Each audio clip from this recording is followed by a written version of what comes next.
Маја Морачанин, пратеничка, председателка на Дом во студио 10. Добро дојдовте. Добро ве најдов. Се враќате на работните обврски како пратеници. Видов дека за денеска закажени неколку седници, утре веќе и пленарната седница, но оно зашто јас ве повикав, бидејќи вашиот фах во суштина и во сршта на Дом е практично животната средина. Што правиме со загадениот воздух? Претпоставам го гледате и вие секој ден. Така е, тоа е... И го дишиме. Да, сите го дишаме тој загаден воздух и тоа е нешто што трае, не е ништо ново за жал.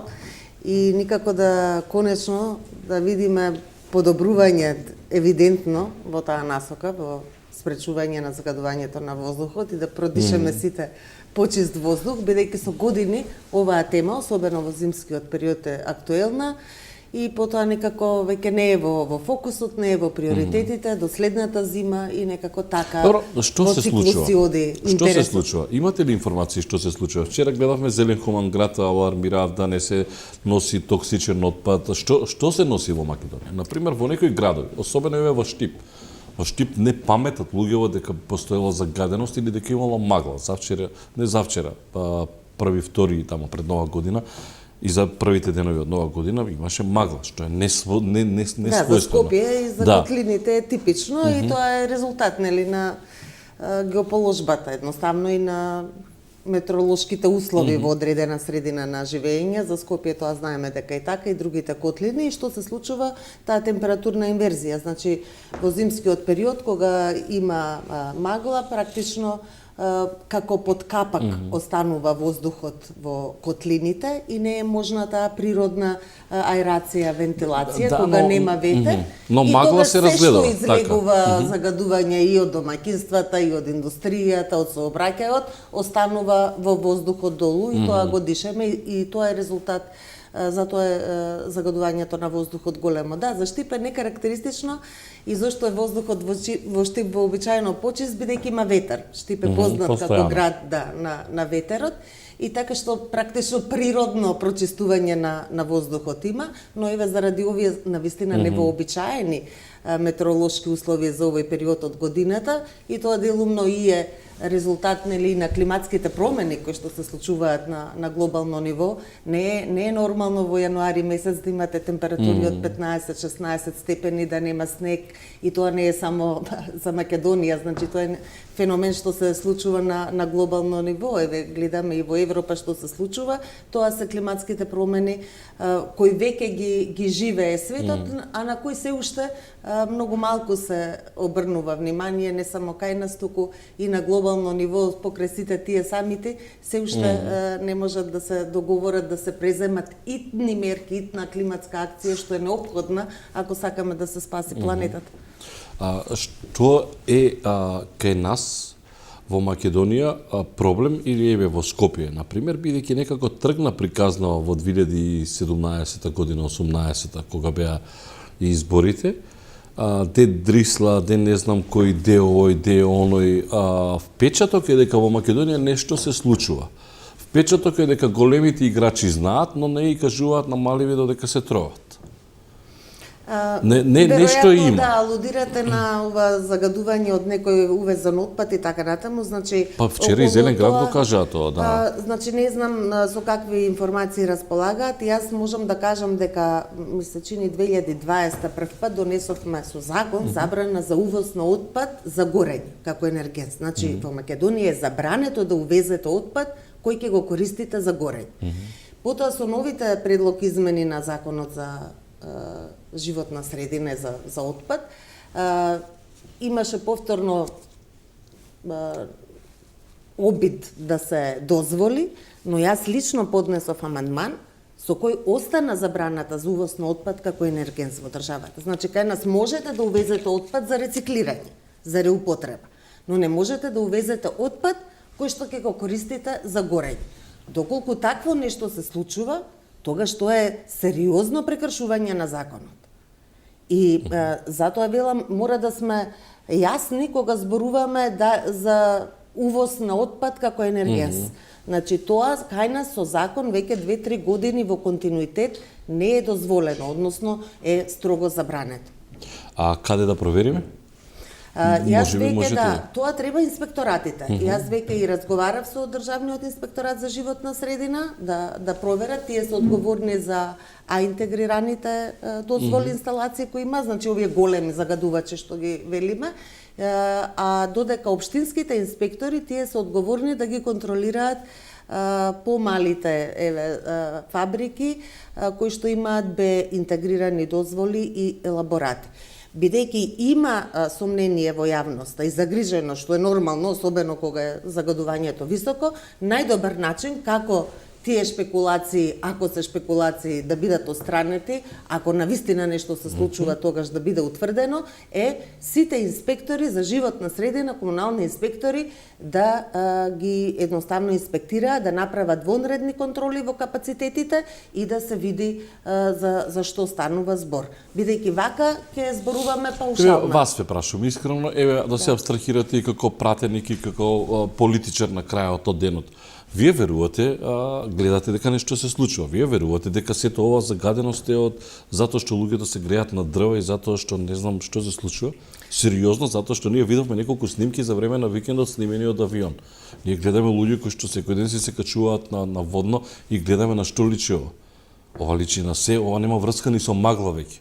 Ова е тотално загадено, затоа што вие чувствувате дека нешто штипи во грлото, нешто штипи. Една работа, загадувањето е друго, но зборот ми беше претходно дека маглата и метеоролошките услови погодуваат, одат во прилог загадувањето да биде уште поголемо и да дишаме уште позагаден воздух, а не дека потекнува. Загадувањето потекнува од неколку извори.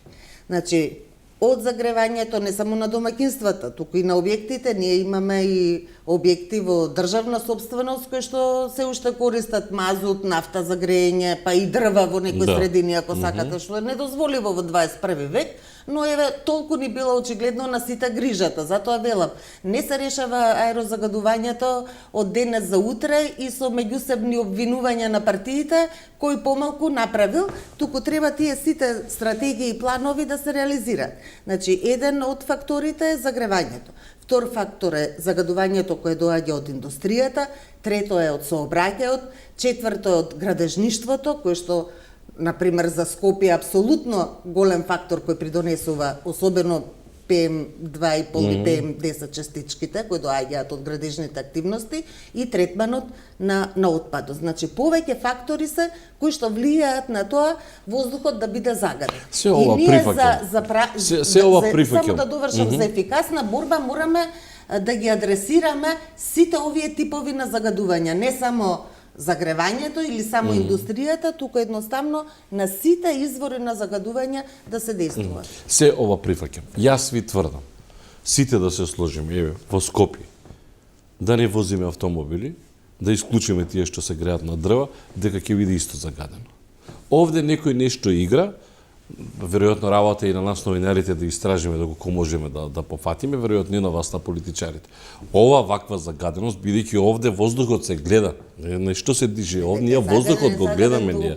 Нас не штипи, ние и не знам како никој не помрнува, затоа што во моментот кога тргна, кога се сменуваше власта, па кога тргна, нели, дека се увезувал отпад, па во Дрисла па се смени, и вие ако приметите еден период немаше никаква загаденост. Имаше загаденост, но не беше. Добро, никогаш не било да нема, но... Добро, но не било во ваква мерка. Повтор, инаку пред години сме имале и поголеми концентрации на загадување во воздухот. И по 10, и по 20 пати, да ве подсетам, 14, 15, 16, така што биле и по 1000 микрограми на метар. Да, тогаш видовме дека се увезувал отпад, не знам британски, не знам медицински, радиоактивен, ваков, така сме увезували. И тоа се забрани со закон. Затоа велам, ние може да спекулираме вака, но дека тоа не се докаже, ние не можеме да кажеме дека загадувањето на воздухот се должи на, не знам, горење на отпад кој што се увезува. Доколку е така, тоа е сериозно прекршување на законот. И ние имаме инспекциски служби за тоа. Она што знам, започнав преска, значи во моментов, овој период сега, од тие големи загадувачи работи само цементарница Усија. И тие имаат некој редовен, континуиран мониторинг на загадувањето, самите, што ги мерат емисиите што ги спуштаат, и тие се во тие гранични вредности на дозволеното, но и покрај тоа направена е таму вонредна контрола, повикана лабораторија која што ќе го мери загадувањето и мислам да на овие треба резултатите да бидат презентирани пред јавноста. А другите големи загадувачи, колку што сум информирана, во овој период не работат, прават ремонт или од било кои причини практично не работат. Но не видовме од локалните, од градскиот инспекторат, од општинските инспекторати за животна средина, во кои институции, на институции туку, во кои фирми тие биле, кои проверки се направени, дали таму е се во ред, од загадувањето не доаѓа само од големите фабрики.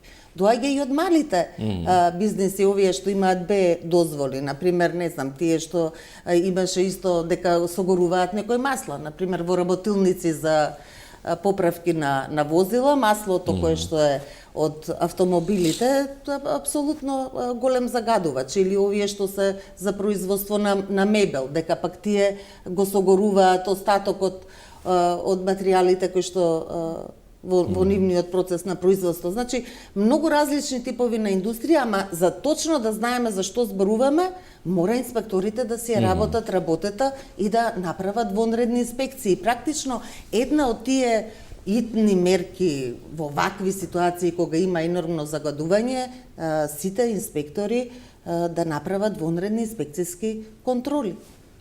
И евидентно е обично, да, го имате сега се гледа, меѓутоа обично навечер, претпоставувам приметувате, значи е страшно да излезете да навечер е позагаден воздухот, тоа да, ги познати ми се размислувањата дека навечер се испушта нешто, нели, тоа граѓаните обично го коментираат, дека или за време на викенди и така натаму. Па нешто да прават луѓето, не можат да Апсолутно, веруваат веќе. Тоа се коментарите. Јас веќе не знам дали користиме газ или користиме дизел. Јас не знам, бидејќи и за дизелот нели беше како една од опциите и дизел и мазот за користење за грејење, меѓутоа кажа дека имале обезбедено газ доволно. На лидерската средба која беше таа голема лидерска средба пред 2 месеци во собрание, меѓу другите теми, јас бев единствена која отвори темата бидејќи знам што ќе се случува во зимскиот период во Скопје, никој не зборува за тоа, освен еве вака кој ќе стигнеме до енормно загадување и тогаш многу се мали можностите, иако има краткорочни мерки кои може да ги преземете за да се намали, но делувањето е сепак ограничено. И тогаш јас побарав да не се, бидејќи и беше веќе актуелно дека можеби топланите ќе се префрлат да работат на мазут, на дизел, наместо на газ. И за волја на вестината, владата го прифати тој предлог и овие топлани работат на газ, значи исток и запад, освен нели север имаше. Да, кажа дека работат на газ и дека има обезбедено доволно газ за. Оти тоа беше моето барање, дури и по цена да е поскап газот како енергенс во однос на дизел или мазот, заради интерес за животната средина и здравјето на луѓето, да се продолжи работата на газ и ми е драго што тоа беше прифатено. Како партија, претпоставувам и еве ќе можете и да го подигнете вашиот глас и во собранието, бидејќи е навистина нехумано. Што се случува и тоа се случува веќе секоја година. Секоја година. Да, колку и тоа ние како граѓани еве да сме одговорни, односно неодговорни, сепак нешто виси во воздухот што институциите кои што и така немаат некоја доверба, не успеваат до крај да го расчистат. Јас не знам, еве вие пробајте, видете што е како е, бидејќи приказната дека луѓе што се греат на дрва го загадуваат воздухот и заради автомобилите, мислам дека помалку веќе не држат вода. Затоа велам, не може да се лоцира само кај еден извор на загадување, туку се повеќе. Јас, значи, ние сме имале во собрание, чинам 2019 вонредна седница за аерозагадувањето и тогаш беше вака, некој период на големо загадување на воздухот. Опозицијата бараше, сите прифативме. Тоа беше долга целодневна дебата, донесовме заклучоци со кои што се задолжуваат институциите, што како треба да постапат и едноставно во овој период тие заклучоци се изгубија некаде и не се реализираат. Тоа е проблемот кај нас. Или законски решенија. Во изминатите 2 години апсолутно се донесоа многу добри законски решенија во собранието во однос и на воздухот, и на заштитата на животната средина генерално, ама не се спроведуваат соодветно законите. Например, неодамна летово, мислам, го донесовме тој закон со кој се забранува изградба на нови индустријски капацитети од тешка загадувачка Г1 индустрија на растојание помало од 5 километри од населено место или од заштитено подрачје. Тоа е во насока на ова вие што велите индустријата. И така индустријата мора да биде надвор од населените места.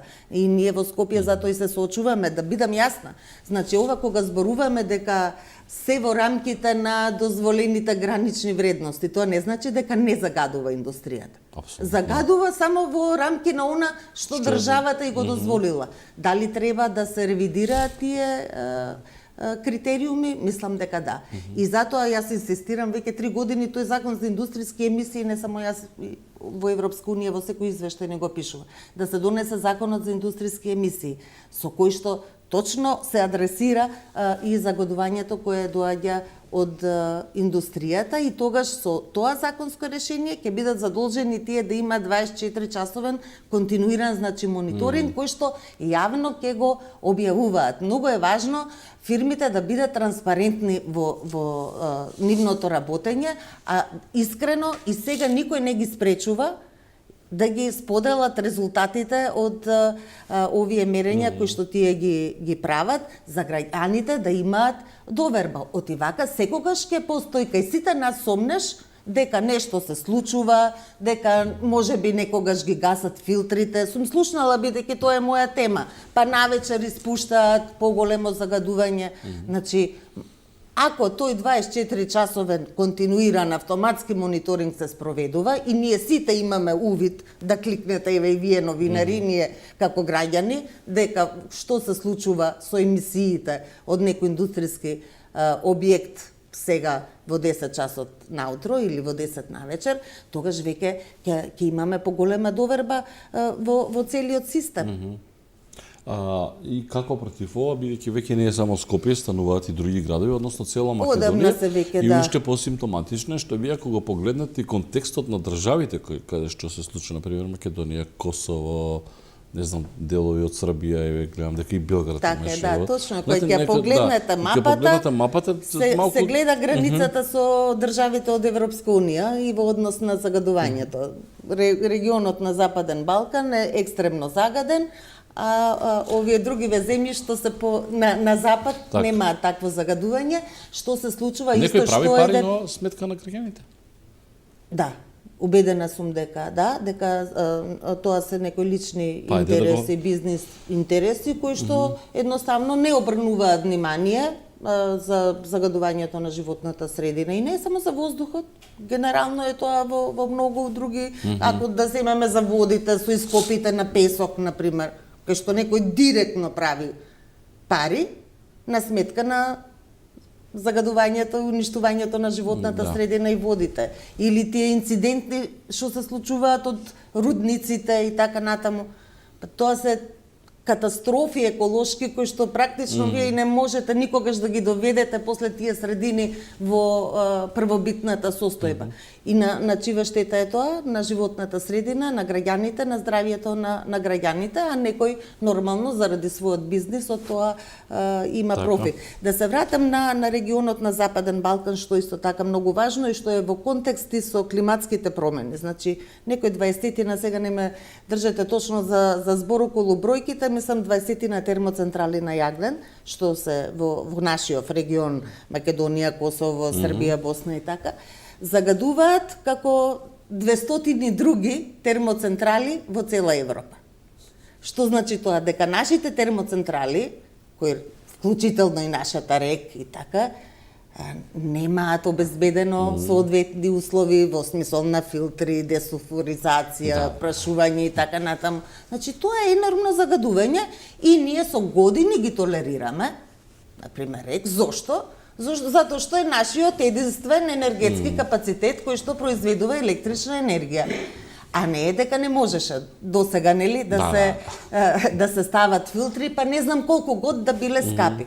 И кога зборуваме за економскиот аспект, тоа па посебно ме иритира, бидејќи секогаш кога зборуваме за животна средина, некако најлесен изговор е тоа е многу скапо, нема пари за тоа. Светска банка уште пред 5-6 години убаво ни израчуна дека освен тоа што ние годишно поради загадувањето на воздухот имаме 1300 смртни случаи, во пари тоа кој ќе се претвори целата загуба заради боледувања, заради болести, финансиски трошоци поврзани со аерозагадувањето, државата годишно негде 250 милиони евра губи. Па тие 250 милиони евра годишно, што ги губиме заради аерозагадувањето, односно во третирање на последиците, Баш кај што губиме човечки животи. Тоа на страна што е немерливо, но еве зборувам чисто за економскиот аспект. Тие пари кои секако ги трошиме по тоа за лекување, за боледување на вработените и така натаму, да не навлегувам во детали, да ги вложиме превентивно во спречување на аерозагадувањето, ќе имаме и економски бенефит, еве веќе кога зборуваме за економскиот бенефит. Добро, јас бидејќи морам да ве ослободувам полека, имате денеска во собранието Национален совет за евроинтеграција, мислам дека имате гостинка и тоа шведјанка, така? Да, па добро, Шведска Таман е кога во сега прашање загадувањето, Шведска е такој што може да држи лекции, но не и се сакав меѓу другото да прашам малку и за политикава. Што како, што имате како информации, ќе имате предвремени избори годинава или? Не, мислам дека ќе нема предвремени избори. Знаете како, Мишко, веќе 2 години ние слушаме постојано најави од опозицијата како барања за предвремени избори. Тоа е нивно легитимно право, туку околу тоа нема дилема, туку сакам да кажам дека е тоа нешто што не е нова тема, туку практично неколку месеци после парламентарните избори тие излегоа со барање за предвремени и еве тоа следи во континуитет. Лично мислам дека не, предвремени избори нема да има и тоа е ставот на Дом. Ние сметаме дека не треба да се одржуваат предвремени избори, туку она што треба сега да го правиме е токму ова, да ги решаваме проблемите на граѓаните.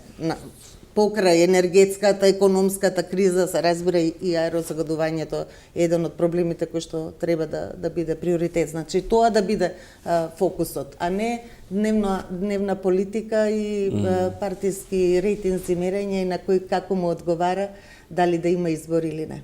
Ова година треба да биде година на уставни измени. Вие имавте неколку дилеми, говорам за помалите партии, сега така ве ословуваме помалите партии во парламентот. Очекувате ли годинава по секоја цена да се гласаат уставните измени? Очекувате ли не згуснување, туку малку... По секоја цена би рекла не. Она што гледам дека опозицијата уште тврдо стои на ставот дека нема да поддржат уставни измени, но мислам дека тие ќе се реализираат и дека ќе го очекуваме и од опозицијата да го смени ставот. Да, ние имавме коментари и не го поддржавме тој француски предлог, ама ние имавме јасен став. За нас беше проблематичен делот со внесување на историските аспекти во преговарачкиот процес. И се уште сметам дека тоа не е добро и дека тој дел мора да некако да се држи настрана, бидејќи фокусот во евроинтеграцијскиот процес мора да биде на копенхашките критериуми, затоа што е тоа важен процес за трансформација на македонското општество, а не процес сам по себе. Значи, тоа беше нашата забелешка околу внесувањето на историските теми во преговарачкиот процес. Во однос на внесувањето на дел од бугарскиот народ, црногорците, слушам дека има предлози нели за еврејската заедница, торбешите и така натаму, за нас тоа не е спорно. Мислам, ние сме апсолутно со поддршка за мултикултурниот и мултиетничкиот воопшто концепт, така што околу тоа не гледам причина за загриженост. Не гледам што е спорно и што би можела Македонија да изгуби со внесување на овие народи во уставот. Ние веќе нели имаме делови од други народи. Дополнително сметам дека кога зборуваме, бидејќи тоа е спорно нели за бугарската заедница, ќе имаме јасна дистинција помеѓу бугарскиот народ и македонскиот народ, бидејќи тоа е нели тезата што некогаш ја слушаме од некои бугарски политичари, дека тоа е еден народ во две држави и така натаму. Ова е за мене само потврда на посебноста на македонскиот народ. И мислам дека и за граѓаните не е спорна суштината на внесување на бугарскиот народ, бугарската заедница која живее во Македонија во уставот.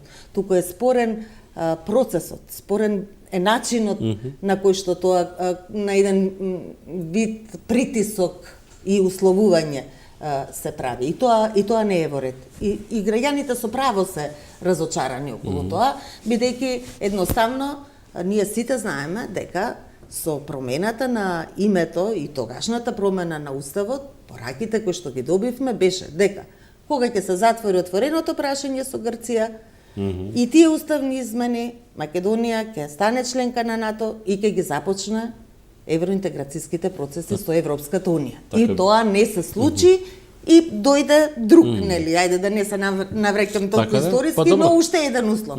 И нормално е дека граѓаните сите ние се чувствуваме навредени. И тоа е нешто што навистина не е во ред.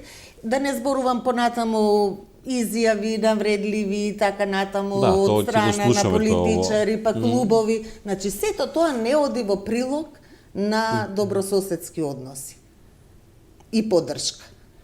Мислам дека, барем колку следам во последниот период, малку е променета таа реторика или можеби или ради нивните проблеми со формирање влада и така натаму и тие си имаат иако јас очекувам тоа како ќе наближуваат емисиите за избори, очекувам да повторно се интензивираат таквите моменти, особено со отварање на клубови, но не и се. Тие националистички реторики мора да излеземе од тоа. Целиот овој регион, еве и Бугарија е соседска земја.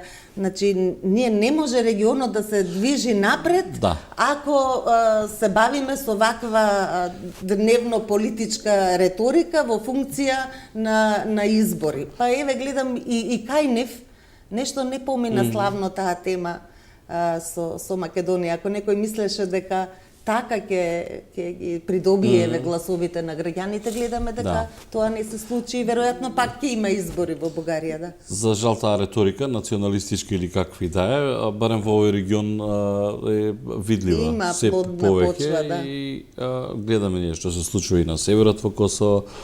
Гледаме и еден коментар ми треба и да ве ослободувам. Партиите, лидерите на политичките партии албанци одат кај Еди Рама. Последниот пат кога беше обвинувањето за тиранска платформа. Сега повторно одат, затоа ја прашав дали ќе има избори. Освен Било Касами не потврдил, тој сака да оди кај Рама, но му пречило да седи на иста маса со Али Ахмети. Сега, како вие го толкувате ова? Малку е, знаете, безобразно е во можеби прегруб збор, но ги тоа сега што? Па не кажуваат за што ќе говорат, за што ќе се... Да, следам јас од медиумите дека е тоа некој после новогодишен коктел, дека нема политичка агенда и така натаму. Знаете како? Па зашто не го викнали Ковачевски и вако, тако е новогодишен? Македонија како држава има одлични релации со Албанија.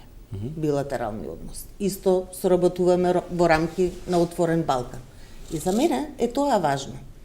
На ниво на држава, какви ни се односите, релациите, соработката со државата.